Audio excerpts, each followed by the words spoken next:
Hello and welcome to the AFPCC virtual coffee and conversation. So today we have Hannah Luce as our emerging leader to talk to about her education, her initial entry into nonprofit work, and then becoming the interim executive director of the Waterloo Schools Foundation, and now as official executive director. So I'm going to start out by giving a little background on Hannah. She has a bachelor's from the University of Northern Iowa in recreation, tourism, and nonprofit leadership, and a minor in international affairs and global health. So Hannah, welcome. And yeah, tell us a little bit about your background in education. Yeah, so I am originally from Iowa City, so familiar with University of Iowa. Grew up going to Hawkeye tailgates every Saturday. I'm a diehard Hawk fan, even though I just graduated from UNI. Go Cats! But I tend to cheer on the Hawks a little bit more, so hopefully they forgive me for that one. But I originally was wanting to go for business. And then my senior year of high school, I was like, is this what I really want to do? I want to make sure that I am feeling so satisfied at my job at the end of the day, and kind of had a little midlife crisis at 18. So kind of going back and reviewing all my college my college visits, I went on over 15, which I think like that's kind of a lot. And I decided to do one last visit to the University of Northern Iowa. My sister was there at the time, and I was like, oh, I cannot follow my sister. I don't want to go to UNI, like nothing's here. And then I went, and it just felt like home. And I went because of their major, the recreation, tourism, and nonprofit leadership. So I was like, if I can bring this business aspect of what's been ingrained into me in high school and apply it to an organization that is doing so much good for a community, why not? So yeah, I fell in love and went to UNI and just soared. I really dove into the nonprofit sector there, and I graduated in 3 years. And actually, I wanted to correct you. I graduated this spring in 2021, so not 2022. So it's been quite the jump from graduate to intern to interim to ED. So it's been fantastic and a roller coaster ride that I definitely will not forget. But yeah, I would say like that's kind of like my path to finding my major. And I obviously, like everyone else does, dabbles in things, changes a couple stuff, but I loved my time at UNI and worked really hard to graduate in 3 years. So I was like, I just want to get out there. I want to start just impacting the community. And here I am. Launching into the work that you've done within the nonprofit sector, I know that looking at LinkedIn, you did part-time at Waterloo Schools Foundation, but maybe even leading up to that, what did that look like? Yeah, so my mom has always been just like a huge volunteer, and she introduced me to volunteering when I was like 5 years old. So I knew of the nonprofit sector, especially in Iowa City, having like such high like University of Iowa Dance Marathon there. I was involved with like the mini dance marathons in high school, along with Isabel Houselog on this call. And just really got to have a passion for volunteering just from a childhood. And then kind of regarding nonprofit work, I would say I got really involved in the nonprofit sector here through NLA because I made all those connections in the leadership role that I had, or just when we have professional speakers come in, I always made sure to go and introduce myself and things like that. So I started my first job at a for sure nonprofit, like a tax code, everything, was the Waterloo Schools Foundation. So I had not been employed previously by a nonprofit before, but I did do AmeriCorps at my time at UNI. So I served one summer with Green Iowa AmeriCorps, and they are housed out of the Center for Energy and Environmental Education at UNI, and they do a lot of community outreach and just like prairie restoration, a lot of just kind of more green things on that end. And I got to know a lot of different nonprofits that way that were kind of more on the eco route. And that was really great too, because in Cedar Falls, you have like UNI, which is housed in the town of Cedar Falls. Then you have Waterloo, which is now where I live and where I work. And it's fairly segmented. Like a lot of students don't necessarily go to Waterloo and things like that, but a lot of the nonprofits are located in Waterloo because there's a higher need, a lot more diversity here, a lot of refugee and immigrant populations. And during that AmeriCorps term that I served in the summer, we were serving a lot of the community of Waterloo. So I would say I got super familiar with the nonprofit sector that way as well outside of NLA.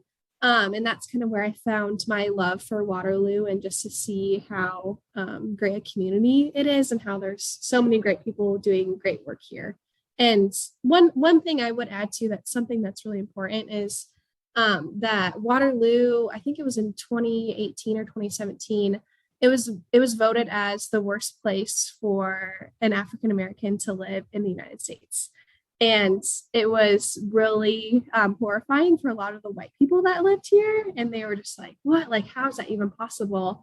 But a lot of the BIPOC community was like, yeah, it kind of sucks. So there's been a lot of I would say digestion of that fact and having that study being brought to light here. And I think people are becoming more comfortable talking about it, which I think is great. But you can kind of see there's just this divide between Cedar Falls and Waterloo, and a lot of nonprofit leaders and employees just want to make sure that we kind of see this area as a Cedar Valley as a whole.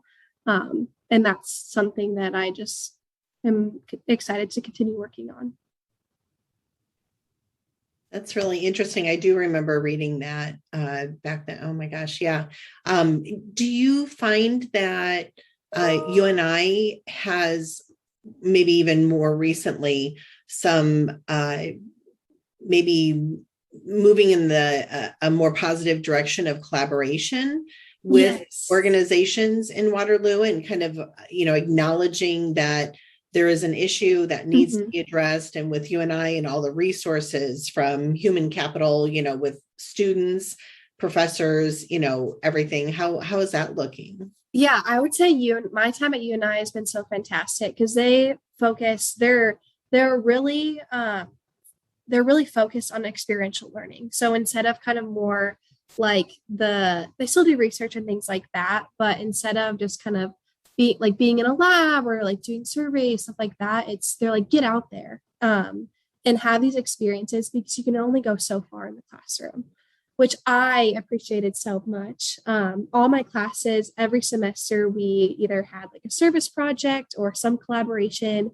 with a nonprofit here, and UNI is doing great work. They have a great collaboration with the schools regarding their Teach Waterloo program. And so the UNI Foundation and the UNI College of Ed has partnered with the Waterloo school district to help elevate paras of color or minority groups to alleviate them out of the generational cycle of poverty, and help get those individuals the educational degrees that they may have otherwise not been able to have, just from different I would say kind of red tape they had to go through, whether that be just like family responsibilities or just not being able to take time off work or night classes or whatnot. But it's definitely a really unique program that is just beneficial for everyone here. And I would brag about it every day. So I would totally look it up if you're interested in that. It's called the Teach Waterloo program. That's great. That's really good. I think it's good to learn about other programs. I mean, I think that the NLP certificate does a good job of collaboration with nonprofits and having that experiential learning, and through the community partnerships. And so that's good to hear, kind of keep elevating that conversation, I think is really important. So before we get into when you became interim executive director, what are some, maybe, are there any specific things that you would want to uplift for undergraduate students, which you were one pretty recently? so, so like 5 years ago, so yeah, I mean, you're just right on the ground of talk a little bit about maybe what you've learned in this journey, migrating from the academic setting to a professional job. And I do want to acknowledge, and I think that you would probably agree, and this is a little more unique, right? Yes. So I think that most new undergraduate, those who are going out into the workforce are often looking at those entry-level positions. They're usually not going to go into a role where they're an executive director or even a director or a manager of a department. But things happen, and sometimes it's like all the stars align and everything. And so I think it's really important, though, to hear your journey, because we just don't know. We don't know what things are going to look like. And I've said this before, I never imagined that I would be teaching nonprofit, leadership and, fundraising at the University of Iowa. We don't know what our path is going to look like. So I just love to hear kind of maybe some of that, insight for undergrads. Yeah. I would say I have 3 pieces of advice that are coming to mind. One, I would say, is get a mentor in your field. That is something that was completely transformational for me. I had an idea with a fellow CMP student, and we were like, we need a mentor program. Like, I know all these people in the Cedar Valley, but I don't know them well. And I just want someone who is out there doing the work that I want to do, and someone that I can learn from and grow a relationship with. And my mentor is Megan McKenzie. And so she is another strong female leader in the Cedar Valley. She's in charge of the McElroy Trust, and they do a lot of grant making for kind of education and just youth work, which is fantastic. So her and I have actually been able to collaborate a lot now, which is fun. Like, she just called me the other night and she's like, "Isn't this so fun that we can work together?" And I'm like, "Heck yeah, Megan, like, this is awesome." But I would say definitely find a mentor, and whether that be like meeting with them once a month, every other week, but just someone that you can just call on for questions regarding professional development. And that's someone that will just continue to be a cheerleader for you. Megan's actually the reason why I started working at the Waterloo Schools Foundation, because she's like, "Hey, I know that the Waterloo Schools Foundation is hiring. It's not public knowledge, but you need to email this executive director and apply and just put your name out there." And lo and behold, I got the job as an executive assistant. And yeah, I feel like I owe it all to her. And she's just been really, really influential in this transition for me too, going from student to executive director. So I'd say that's my first piece of advice. I thought I saw a question in the chat. Yeah. So Maggie's asking about, if someone doesn't have a mentor, what characteristics would you suggest looking for? Yeah, so that's a great question. I would say someone that has the time to put into you, because you want to make sure that while you're asking all these questions and things, that you're getting the same energy back, and that it's a mutual relationship. So just someone that, I mean, they don't have to be necessarily in your field, but for me, that's something that I was like, that's something that I want, but just someone who may be like a few years older. It doesn't have to be like 100 years older than you, but just someone who may have more experience in something that you're learning to gain experience in, so they can kind of help navigate you through those experiences, and just help you along the way. And like I said, I just think it's important to have that mutual relationship too. And because sometimes you can't just like email a random stranger and be like, "Oh, hey, will you be my mentor?" Because one, they don't know you. Two, you don't have a relationship with them, it has to be mutually beneficial, and they have to be in the right headspace to do it as well. So it's important to have kind of that click and get along, because if you can't even get along, and just be able to have a simple conversation with them and meet them for coffee and have it not be awkward, then maybe that's not the right mentor for you. So I would say that's definitely something that I was looking for. And Megan had offered too. She was like, hey, like I would love to be a part of this mentor program. And I told my peer Joelle, I was like, I call Megan, I call dibs on her. So, and I had known her for about a year and a half before we started meeting regularly. But yeah, so definitely mentor. Second piece of advice, my mom, obviously she's been very influential to me, as well as Megan, kind of have this saying, if it's not a heck yes, then it's a no. And I have really taken that to heart. So when I was trying to figure out what my career path was like senior year, or even just things I wanted to become more involved in, if it was like, if I had some hesitation towards it, like, oh, like, I don't really know, then I was like, nope, it's not worth my time, because everything for me, I was like, I want to be 100% in on. I don't want to do anything I'm only giving 50%, because the things that are in my life, I want to value them, I want to respect them, and I want to gain experience out of it. So when I was trying to figure out where my like full-time internship was going to be and what I wanted to do for my career and for the things that I was only so on, I was like, no, it's not happening. So I'd say that's something that is really important. And following up with that too, it's important to say your best yes. When you're graduating, I'm assuming everyone on this call is probably passionate about the nonprofit sector, and there's such a demand for great young nonprofit professionals, because we tend to lose that to the private or the public sector. Not a lot of people want to stay in the nonprofit sector because of pay, because of being overworked, and so many other things. But it's important to say your best yes and know that you are valued.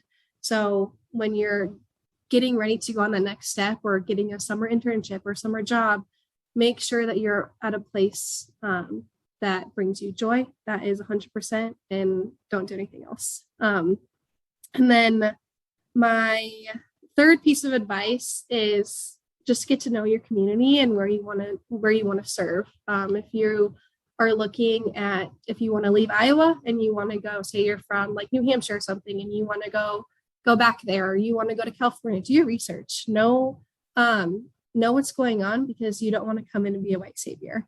So it's get to know the people that are doing the work, introduce yourself, and just start building those connections, because it's really about who you know. A lot of people say that, and I feel like they're like, oh yeah, like it's not what you know, it's who you know, but it's about who you know. I've experienced that, especially in the nonprofit sector. It's everyone knows everyone for the most part in your community, with that, whether that's donors, organizations that are impactful, business leaders who have a heart for giving back. Just get to know your community. So I'd say those are kind of my three main things. That's great. Anybody want to unmute and ask a question? Or I have my next question ready, but I want to give you an opportunity. All right. I guess, sorry. No, my biggest concern is that initial jump from, okay, I've graduated. Now what's like the first like entry level step? Did you say your position now started as an internship? So yes, so I'm glad you asked that. So with my major and with the CMP, you have to have an internship, and my internship was a full-time internship for 14 weeks. And so I was the executive assistant at the Waterloo Schools Foundation for a few months. And then I'm trying to think. So then I was signed up to be a full-time intern for the summer. And then I was supposed to come on and have a full-time development position after my internship was completed. But the executive director, who I love, she's another mentor for me. She had a career jump to another nonprofit here. And so that opened up a leadership role. And I was asked to be interim 2 weeks into my internship. And then I was asked then I applied for the full job at the end of the summer and got it. So regarding that in between step. So you're talking about internships. I just want to make sure that I'm getting your question right. I was just curious, like what your the first thing that happened after you graduated. Because I guess that's what I'm most concerned about is that initial transition from like being a student to being a working professional, if that makes sense. Yeah. Are you more concerned about kind of like the transition of like, oh my gosh, I'm working every day for the rest of my life now, or or more of like oh my gosh, I don't know where I'm gonna go? It's more, I don't know where I'm gonna go. Like finding that first position just seems really intimidating, especially fresh out of undergrad and not, I mean, I've gained experience throughout college, but not having anything, I guess just like starting that professional life. Yeah. So I would say one, when you're applying for jobs or things like that, as for me, like as a cisgendered woman, like we normally apply for jobs that we are 100% sure that we are qualified for. But a lot of times men don't. They go above and beyond. So like, oh yeah, like I can try and get this or whatnot. But we can do that too. And that's something for me, I was like, oh my gosh, I'm applying for like an executive director role and I'm only 20. Like, what is going on? But it's like, no, like kick that imposter syndrome out the door. Like you are capable, you are strong, and you know your own worth. And so what? The worst they can say is no. There's going to be another job. There's a labor shortage right now. So it's going to be okay. And then kind of regarding transitioning from student to professional, still transitioning. Like I graduated early. All my friends are still in college. I have a great apartment in downtown Waterloo and I love it. But I'm still waiting for that day to hit to be like, oh my gosh, like I have to work until I'm like 65. Like what's going on? So it's normal. I'm waiting for it. It hasn't hit me yet, but it's going to happen. And that's why you have friends and family and peers to lean on. Something for me that I started in the Cedar Valley with another nonprofit peer. She's Nicole Hackman. She's a director of development at Cedar Valley. Great individual. Such a great resource for women in the nonprofit sector too. We started Cedar Valley nonprofit. We don't have a name for it yet, but it's basically just like a cohort of young nonprofit professionals. So we're not at the same organizations, but having that community of people who have similar experiences to you is important. Because I mean, I can't, like my best friend, she's a nursing student at Allen College here, and I can't just call her up and be like, oh my gosh, I had such a bad call with the donor today. Like my ass didn't go well. She'd be like, oh, I'm sorry. I'm so sorry to hear that. But if I call Nicole up and I'm like, oh my gosh, like I did not have a good call today. And she was like, oh my gosh, so how did you prep your ask? How did you shoot too high? Did you shoot too low? Did you offend them? What's going on? And surrounding yourself with like-minded people in your career fields is something that I've learned is so important. And I'm hoping to continue those friendships and relationships long into the future and long into my career path. So, and then I also saw Maggie's question of, do you experience any imposter syndrome and how do you deal with that? Every day. I mean, like I said, I also, Hannah, did I answer your question? I just want to make sure. Okay. Yes, thank you. Yeah. Imposter syndrome. Yep. Yeah. I, have had all the meetings, all the coffee meetings since I started my full-time job for sure on September 1st. And there's people that question me as an executive director at now 21. And it's hard.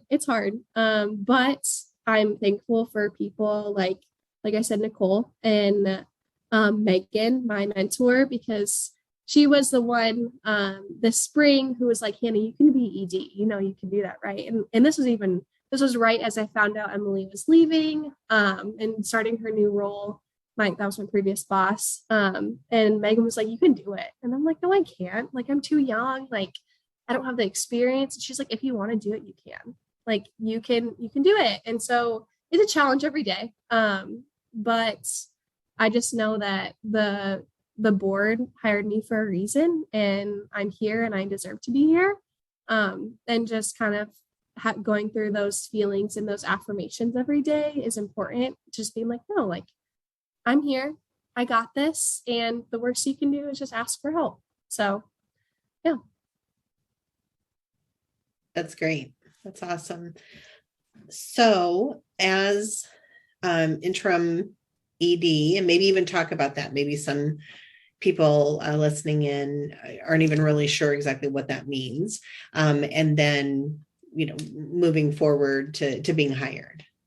Yeah. So, like I said, I had solidified that my full-time internship was going to be at the Waterloo Schools Foundation. And I feel like I should back up a little bit. So the Waterloo Schools Foundation, just kind of giving you a little insight as to what we do. So we are 1.5 staff, and we serve the Waterloo Community School District. So we are a foundation that works towards academic excellence for everyone in the schools. And we can have 3 main categories. So we have large district initiatives, which are anywhere from implementing like our health academy, which is helping individuals who want to start to kind of go on their nursing path. We donate over $250,000 towards that in the schools. We help out with Camp Invention, which is a STEM-based learning camp for lower income students, help kind of stop summer slide and provide them opportunities to figure out if they like STEM and science kind of based activities and so many other things. And then we also do 2 different types of grants. So we do Young Scholars Grants, which are for students who are looking to have unique academic opportunities. So whether that's going to a conference, or like participating in a certain kind of like cohort or something like that.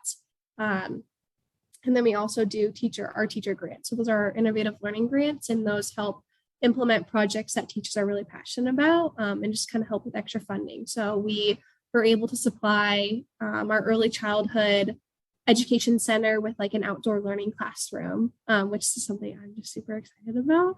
But and just a lot of other unique things that teachers have come up with, and they're like, oh, we need this, and we're like, oh, heck yeah, we do. So that's just a little bit about the foundation. And then kind of my role with transitioning from intern to interim to ED. So I was an intern. I started as an executive assistant. So I was the previous executive director's right-hand gal. We did everything together. I worked about 20 hours a week. And then this summer I was the development intern. So I implemented an annual fundraising proposal and kind of platform, because we're used to fundraising and our sponsors are used to fundraising around our annual breakfast that we have to raise money in the spring, just unrestricted dollars. And then my board president, who I was meeting with weekly because she was my internship supervisor for my required internship, she sat me down and was like, we would love to offer you interim executive director for the summer. And so I accepted it because I was like, oh my gosh, like, one, money, I'm a title increase, and I was like, this is the perfect opportunity because I'm going to be doing the work anyway. Why not just slap a different label on it, which is selfishly beneficial for me, but it's fine. And then throughout the summer, I was applying for different jobs because I didn't want to bank on the foundation, because in my head I was like, I care about this organization so much and just improving the Waterloo public schools, because that's so important for community advancement, is education. And I was like, whoever is going to be in this role, is going to continue their mission forward. And if that's not me, then that's okay, because that means that someone else is better fit for it. So I was still applying for other jobs, and I, just being open and transparent with my board, and with the board president is important. But it was also kind of tricky, because I was applying for things and getting no's, or feeling like other opportunities were just not fit for me. Like I had one interview, and because you're also interviewing them too, because it's like, that's going to be your next board, or that's going to be your next supervisor. And if you don't get along, or you kind of get some weird vibes, I'm out. I had an interview, and literally 45 minutes later, I sent them an email. Thank you so much for your time. I am retracting my application. And nothing kind of stuck throughout the summer. And then the opportunity for executive director presented itself, because they told me that they were hiring and things. So I went through the full application process and had like an informal interview with my vice president and board president. And now I have the job, and I'm like 3 months in. So it's going. That's awesome. That's great. Thank you for adding in information about the foundation. I should have asked that just to kind of frame the kind of the scope of the organization. So if I understand you correctly, 1.5 means that you are full-time and you have a half-time staff person. So kind of Yes. like that assistant.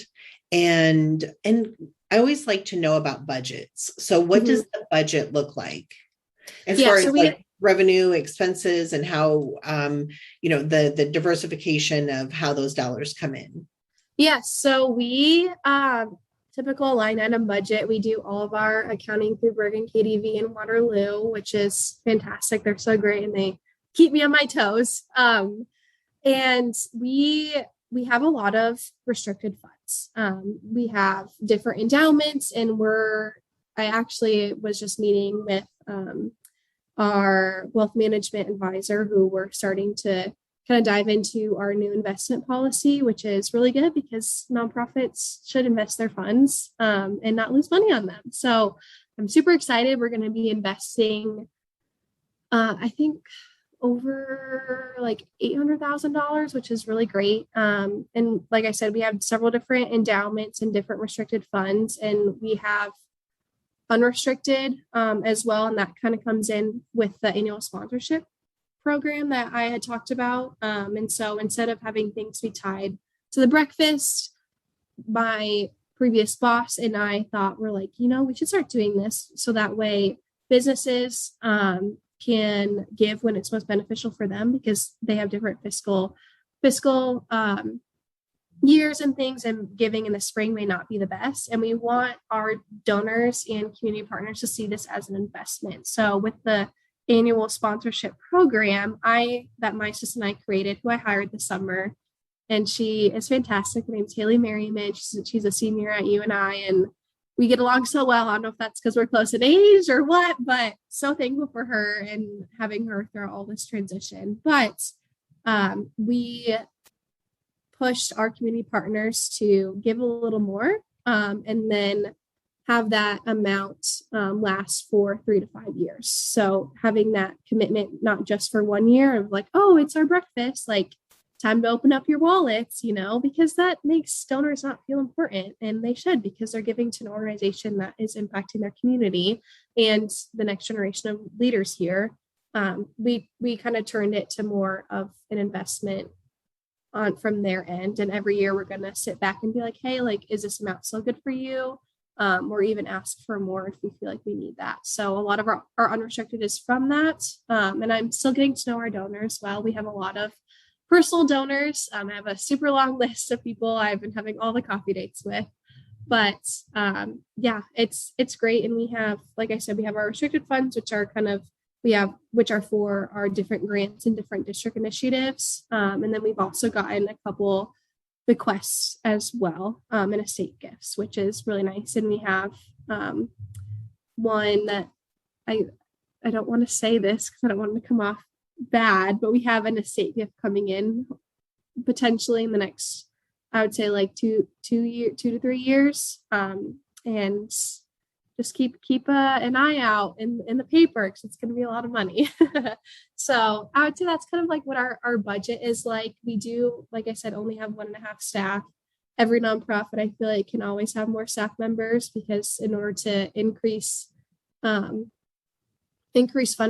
and increase revenue, you need to increase your overhead. That's just my opinion. Not everyone has the same as me, but I feel like investing into staff and good staff and staff that will stay, you need to pay them well. And you need to have that workload not be overbearing. So I'd say yes. Does that answer your question, Jennifer? Okay. Yeah, absolutely. That's great. So many things I'm thinking of, and we've got about 10 minutes left, but and certainly you guys, if you have questions, your questions are more important than mine, but I'm just one thing that I always try to do in my role is help connect the dots, right? So we don't know what we don't know. And so if I'm a 19-year-old, 20-year-old, 21-year-old, and I haven't had these experiences, I need someone to talk through that. And so when I was listening to you talk, I was thinking about the things that we do and talk about in the assignments and what we're learning about in a class like Fundraising Fundamentals. And we're learning about annual giving, and we're learning about,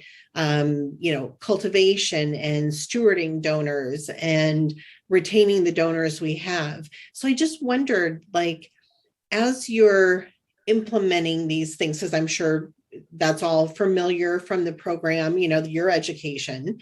How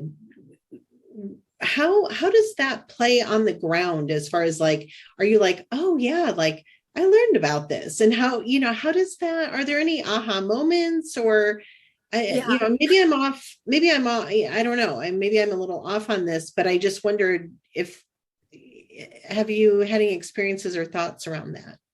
Yeah, I saved almost all my projects and papers and everything from my undergrad. They're on my personal Google Drive now. And I had my first grant that was for like $20,000 I applied for in August as interim. Never written a grant before in my entire life. I pulled up my fake grant from my financial resource management class and that assignment. And I was like, oh, like, what did Jordan, my professor, like say about this and like my feedback and things? And I literally was like, oh, this needs to be more concise. And I applied it to the grant that I had, which we got, which is fantastic. But it's like the same. There's no night and day. It's all the lights are on all the time. And it's like, oh, this is everything that I've learned and more. So I feel like sometimes, like I said, the classroom can only teach you so much.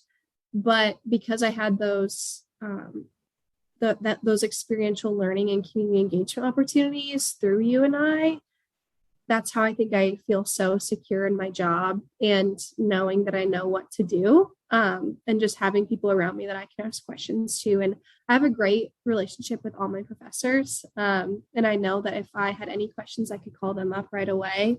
But this job has also presented me with other kind of cheerleaders for me as well. So I know that everyone on my board or certain donors or organizations that we continue to partner with, if I have questions, that they'll be like, oh yeah, you just gotta do X, Y, and Z, and they're here to help. But yes, for sure, everything is so much like things that I learned.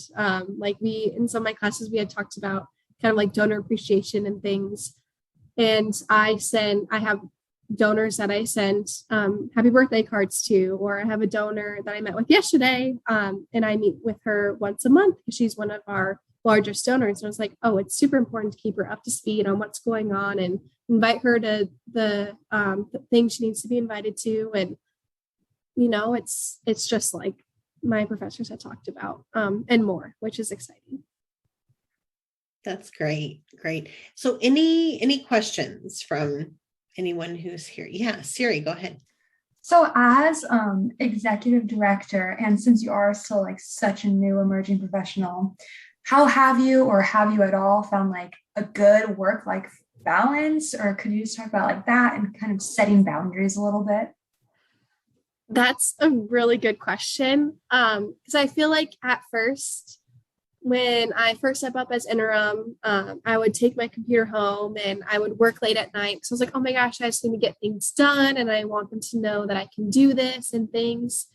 And I remember one night I was sitting in my apartment and I was like, what am I doing? Like, I am 21. I should not be staying up until 10 o'clock working on whatever it was. I don't even remember right now. But it's like, no, like if anyone else in this role, they would be fine with leaving their work at the door at their office. And I would say too, like for me, it's important to have a space where I feel productive. So for me, at my office, like within the first 2 weeks, like I decorated it and I just made it feel like mine. Which I really like. But I think it's also important to realize too that your work doesn't have to be an 8 to 5 schedule if you don't want it to be. And I have the flexibility of kind of making my own hours, which is really nice. But like if I like just because I'm supposed to be working from 8 to 5 doesn't mean I can't like go and get a haircut at 1 p.m. It's like having that flexibility is you make up those hours and you're trusted to make up those hours, especially on a salaried standpoint. And I feel like sometimes our life is just so structured, like, oh, you work 8 to 5 and you shut the computer off. When it's like, yes, it's important to not overwork yourself. But if you want to go grab coffee with a friend to catch up at 3 p.m. or at 8:30 in the morning, you can do that, because you're trusted to get your work done in a timely manner within the work week. So that's something that I really value. Some other people really like structure, but that's helped me kind of be like, oh, there's always going to be work to done, especially a nonprofit. You're like, oh my gosh, if I don't get these, then these students don't have these opportunities or whatnot. But it's like there's always going to be work to done, but there's only one of you in your role, and you need to kind of swallow that pill and put your pride aside and stop trying to prove yourself because you've proven yourself enough to get where you are, and you just need to trust that. That's a great question and a great answer. I'm going to interject this. This isn't something, I don't know if I've talked about this in my classes or anything, but it's interesting being of a different generation. And when I've hired young people, I've had a couple of experiences where I myself had to adjust my view of the work-life balance, because I have to admit that the first time I had an experience with someone who I felt like wasn't working the way that I work, and again, my generation is like putting in the hours, staying late, working on the weekends. I mean, this is what a lot of people in my generation do. And the work-life balance, I mean, wasn't even like a term, right? It wasn't even something that was even talked about or invented. I guess it always existed, but we didn't have those conversations. And my first view of this person who was a wonderful employee, but I questioned her work ethic. And it was after we were talking and having some meetings, and I had to do my own like kind of soul searching and Googling personally, like supervising millennials, like what does that look like? And what I realized, and it was a huge aha moment, was, oh my gosh, she's experiencing work-life balance. I didn't even know. And she taught me so much. I mean, she really did. Now, if you guys get an email from me at midnight, so I don't always implement it, but I do know what it is now. So, but I think that that's something that I think young people need to be prepared with a supervisor who's from a different generation, to kind of keep that in mind, so that maybe even that person, even that young person needs to start the conversation, and it's just, I don't know, it was very fascinating to me, because it was like, oh my gosh, this is what happened, is happening, because she was a great employee. She was a great worker, a great human, she was fabulous. And I was like, what's going on here? And that's what I realized was it was about work-life balance. She was very good at it. And I was looking through a lens, of, 20 years of working the same way and working with people working the same way. And so, yeah, it's very interesting. Yeah. And one thing else I would add to that is that I think it's so important to like have your weekends and have your downtime, because if you don't allow yourself to kind of rest and recharge, then you can't bring your best self to work Monday morning. So I think having that balance and whatever that may look like for anyone is important, because otherwise you're doing yourself a disservice as well as the organization. Yeah. And we do know, I mean, and I've told this story before, you have your annual golf outing and you literally have to be at the golf course at like 4:30 a.m. because they're coming with the tents to set up for an 8:00 tee off time. And, and so you're in though, and I think that people who are drawn to this kind of work, they want that kind of excitement and diversity. And I'm not going to just go to work and do the same thing every single day.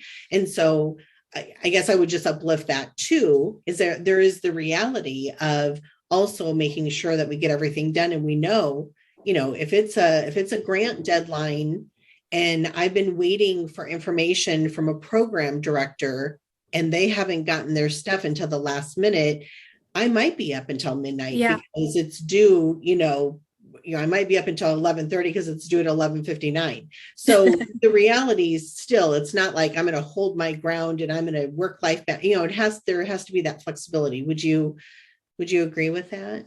Oh yeah, 100%. Like there was, I was talking to, when you had to hop off and then hop back on, I was saying something about some technical, difficulties from a really important board meeting last month. And I was up, Haley and I like worked really late getting all of our board packets together and things. It was our first board meeting back in person. And we're like, we just want everything to go so smoothly and so well. And you have to put in those extra hours sometimes, and which is okay. Like, that's okay. It's because you have to get your work done. Like I said, because you're trusted to get your work done. And if for some reason you couldn't before then, and you have to stay up later one night or stay extra at the office or whatnot, or run to Target at like 7:00 in the morning to get candies for your board members, then you do it, because we, in the nonprofit sector, we're dedicated individuals because we care about our mission and we care about our work. And that I think is so unique, and there's beauty in that. And that's why I feel like I continue to be in the nonprofit sector and see myself in it for the long haul. That's awesome. Any other questions from the students who are on the call? Okay.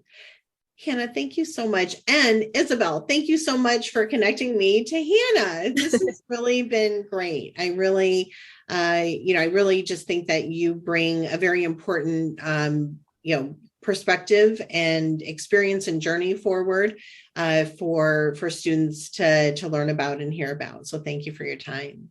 Yeah, thank you. I appreciated being asked and seeing you all today, and it's been so great. So yeah. It looks like, Hannah, what was your GPA in college? And need to flex.